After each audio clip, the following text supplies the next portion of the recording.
Hello friends, welcome to my channel. இன்னைக்கு நம்ம சேனல்ல ஒரு சூப்பரான ரெசிபி பார்க்கலாங்க. ஈவினிங் டைம் சாப்பிடக்கூடிய ஒரு டீ டைம் ஸ்நாக் தான் இது. நம்ம டீ கடையில எல்லாம் சாப்பிடுவோம்ல, வெங்காய போண்டா அதுதான் பண்ண போறோம். சோடா தூள்லாம் சேர்க்காம ரொம்பவே சிம்பிளாவும் ஈஸியாவும் வீட்லயே எப்படி பண்றதுன்னு சொல்லி பார்க்கலாம். ரொம்பவே ஈஸியாக பண்ணக்கூடிய ஒரு டேஸ்டியான ஈவினிங் ஸ்நாக் தாங்க இது. ஸோ இப்போ வந்து பார்த்தீங்கன்னா மழை வேற பெஞ்சிட்டு இருக்குது. ஸோ இந்த மழைக்கு டீ கூட சூடாக வச்சு சாப்பிட்டிங்கன்னா செம்ம டேஸ்ட்டாக இருக்கும். ஸோ எப்படி பண்ணுறதுன்னு பார்க்கலாம். இப்போ வாங்க இந்த வீடியோக்குள்ளே போகலாம். இதுக்கு மெயின் திங் பார்த்தீங்கன்னா வெங்காயம் தாங்க. நான் இன்றைக்கி பெரிய வெங்காயம் தான் எடுத்திருக்கேன். பெரிய வெங்காயம் 3 வெங்காயம் வந்து மீடியம் சைஸில் எடுத்து அதை வந்து இந்த மாதிரி ஸ்லைஸில் வந்து கட் பண்ணி வச்சுருக்கேங்க. இந்த மாதிரி நீல வாக்கில் கட் பண்ணிட்டீங்க அப்படின்னா அது வந்து அந்த போண்டாவில் பார்க்குறதுக்கும் நல்லா இருக்குங்க, சாப்பிட்றதுக்கும் நல்லா டேஸ்ட்டாக இருக்கும். ஸோ இந்த மாதிரி நீல வாக்கில் கட் பண்ணிக்கோங்க. அப்போ பார்த்தீங்கன்னா அந்த மேலையெல்லாம் பார்த்தீங்கன்னா நல்லா மொறுமொறுன்னு பொரிஞ்சு வரும். கட் பண்ணி எடுத்த இந்த வெங்காயத்தை பார்த்தீங்கன்னா இந்த மாதிரி நல்லா உதிர்த்து விட்டுருங்க. அதுக்கப்புறம் இதில் கொஞ்சமாக பார்த்தீங்கன்னா கருவேப்பிலையை வந்து கட் பண்ணி சேர்த்துருக்கேங்க. ஒரு 2 கொத்து அளவுக்கு கருவேப்பிலையை கட் பண்ணி சேர்த்துருக்கேன். 2 பச்சை மிளகாய் வந்து கட் பண்ணி சேர்த்துருக்கேங்க.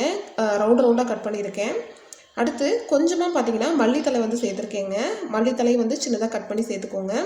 ஸோ ஒரு மீடியம் சைஸ், அதாவது ஒரு 1 இன்ச் அளவுக்கு இஞ்சியை பார்த்தீங்கன்னா இந்த மாதிரி குட்டி குட்டியாக கட் பண்ணி வச்சுருக்கேன். கொஞ்சமாக பெருங்காயத்தூள் சேர்த்துக்கலாம். நீங்கள் இதுக்கு பதிலாக பார்த்தீங்கன்னா இஞ்சி பூண்டு விழுது கூட சேர்த்துக்கலாம். அடுத்து இதுக்கு தேவையான அளவு உப்பு சேர்த்துக்கலாங்க. தூள் உப்பு வந்து சேர்த்துக்கோங்க. கடைசியாக இதில் பார்த்தீங்கன்னா கடலை மாவு வந்து சேர்த்துக்கலாம். கடலை மாவு நான் இன்றைக்கி 1 கப் அளவுக்கு எடுத்திருக்கேன். 1 கப்பு கடலை மாவுக்கு தான் நான் இந்த ஐட்டம் எல்லாமே இந்த அளவுக்கு வந்து சேர்த்துருக்கேன். ஸோ வெங்காய போண்டா அப்படிங்கிறதுனால வெங்காயத்தோட அளவு பார்த்திங்கன்னா கொஞ்சம் அதிகமாக இருந்தது அப்படின்னா ரொம்பவே டேஸ்ட்டாக இருக்குங்க. ஸோ வந்து சளிச்சு சேர்த்துக்கிறேன் நான். ஏன்னா இதில் பார்த்தீங்கன்னா கட்டி கட்டியாக தெரியுது. இது வந்து நம்ம மிக்ஸ் பண்ணி எடுக்கும்போது கரெக்டாக உடையலை அப்படின்னா நல்லா இருக்காது. அதனால் சளிச்சு சேர்த்துக்கோங்க. ஸோ இந்த மாதிரி சளிச்சு எடுத்த பின்னாடி இதில் ஒரு 2 டேபிள் ஸ்பூன் அளவுக்கு பார்த்தீங்கன்னா அரிசி மாவு சேர்த்துக்குங்க. இந்த அரிசி மாவு சேர்க்குறனால பார்த்தீங்கன்னா போண்டா வந்து நல்ல ஒரு கிறிஸ்பியாக வந்து வரும். அரிசி மாவு சேர்க்குறனால எண்ணெயெல்லாம் அதிகமாக இழுக்காதுங்க. போண்டா பார்த்தீங்கன்னா நல்ல ஒரு கிறிஸ்பியாக வரதுக்காக தான் நம்ம இந்த அரிசி மாவு சேர்த்துக்கிறோம். சேர்த்த பின்னாடி ஒரு தடவை நல்லா வந்து மிக்ஸ் பண்ணி விட்டுக்கலாங்க. இந்த மாதிரி நல்லா வந்து மிக்ஸ் பண்ணிக்கோங்க. அரிசி மாவு கடலை மாவு எல்லாம் ஒன்றா மிக்ஸ் ஆகணும். இந்த மாதிரி மிக்ஸ் பண்ணி விட்ட பின்னாடி இதில் உங்கள் காரத்துக்கு தக்கன மிளகாய் தூள் சேர்த்துக்கோங்க.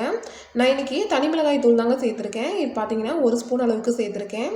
இந்த காரம் பார்த்தீங்கன்னா கரெக்டாக இருக்கும். ஸோ மிளகாய் தூள் சேர்த்த பின்னாடி ஒரு தடவை இந்த மாதிரி பார்த்தீங்கன்னா மிக்ஸ் பண்ணி விட்டுக்கோங்க. இந்த மாதிரி மிக்ஸ் பண்ண பின்னாடி கடைசியாக இதில் தண்ணி தெளித்து வந்து நம்ம இதை பிசைஞ்சு எடுத்துக்கலாம்.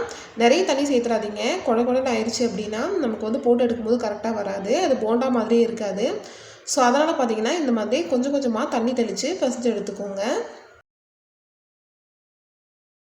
தண்ணி மட்டும் கூடி போயிடாமல் பார்த்துக்கோங்க. பாருங்கள், இந்த மாதிரி தண்ணி தெளித்து இந்த கன்சிஸ்டன்சிக்கு பார்த்தீங்கன்னா பிசைஞ்சு எடுத்துக்கோங்க. இந்த கன்சிஸ்டன்சி பார்த்தீங்கன்னா கரெக்டாக இருக்கும். இதை நம்ம அப்படியே கையில் எடுத்து உருண்டையாக உருட்டி எண்ணெயில் போட்டோம் அப்படின்னா நம்மளோட சூப்பரான போண்டா பார்த்தீங்கன்னா தயாராகிடும்.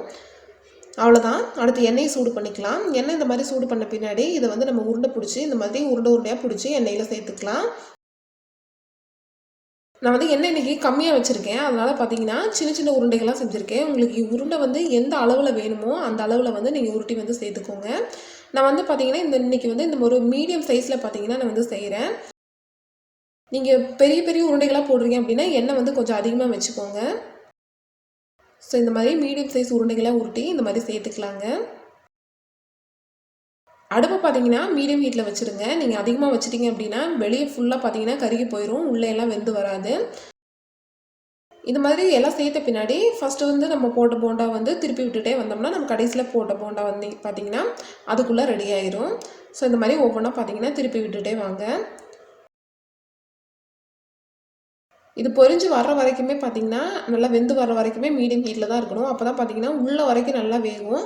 அப்படி இல்லைனா வெளிப்பக்கம் வந்து சீக்கிரமாக பார்த்திங்கன்னா ப்ரௌன் கலரில் மாறிடும். தோல் மட்டும் பார்த்திங்கன்னா வெந்திருக்கும். உள்ளே இருக்கிற அந்த பாகம் எதுவுமே வந்து வெந்து வந்திருக்காது. ஸோ அதனால் பொறுமையாக போட்டு எடுத்துக்கோங்க. பாருங்கள், மீடியம் சைஸில் வச்சு பொரிச்சிங்கன்னா இந்த மாதிரி சூப்பராக ரெடி ஆயிருங்க. நம்மளோட போண்டா எல்லாம்னு பார்த்திங்கன்னா சூப்பராக ரெடி ஆயிடுச்சு. வாசம் பார்த்திங்கன்னா சூப்பராக இருக்குது. ஸோ இந்த மாதிரி வந்து நல்லா வெந்து வந்த பின்னாடி இதை வந்து நம்ம தனியாக எடுத்துடலாங்க. வெளியே எடுத்த பின்னாடி மிச்சம் நம்மக்கிட்ட இருக்கிற மாவே பார்த்தீங்கன்னா இதே மாதிரி போட்டு பொரிச்சு எடுத்துக்கலாம். ஸோ அவ்வளோதான் பார்த்தீங்கன்னா நம்மளோட சூப்பரான வெங்காய போண்டா பார்த்தீங்கன்னா ரெடி ஆயிடுச்சுங்க. ரொம்பவே டேஸ்ட்டாக இருக்கும். ஒரு சட்டுன்னு செய்யக்கூடிய ஒரு சூப்பரான ஈவினிங் ஸ்நாக் தாங்க இது. ஒரு தடவை மட்டும் நீங்கள் இந்த ட்ரை பண்ணி பாருங்கள். கண்டிப்பாக உங்கள் எல்லாத்துக்குமே ரொம்ப பிடிக்கும். ஸோ இந்த ஈஸியான வீடியோ உங்களுக்கு எல்லாத்துக்குமே கண்டிப்பாக பிடிச்சிருக்குன்னு நினைக்கிறேன். வீடியோ பிடிச்சிருந்ததுன்னா லைக் பண்ணுங்கள், ஷேர் பண்ணுங்கள், கமெண்ட் பண்ணுங்கள். மறக்காமல் நம்ம சேனலை சப்ஸ்கிரைப் பண்ணி பக்கத்தில் இருக்க பில் பண்ணி கிளிக் பண்ணி ஆளுங்கிற ஆப்ஷனை செலக்ட் பண்ணி வைங்க. அப்போ தான் நம்ம போடக்கூடிய எல்லா வீடியோஸோட நோட்டிஃபிகேஷனுமே உங்களுக்கு வரும். தேங்க்யூ ஃபார் வாட்சிங் ஃப்ரெண்ட்ஸ்.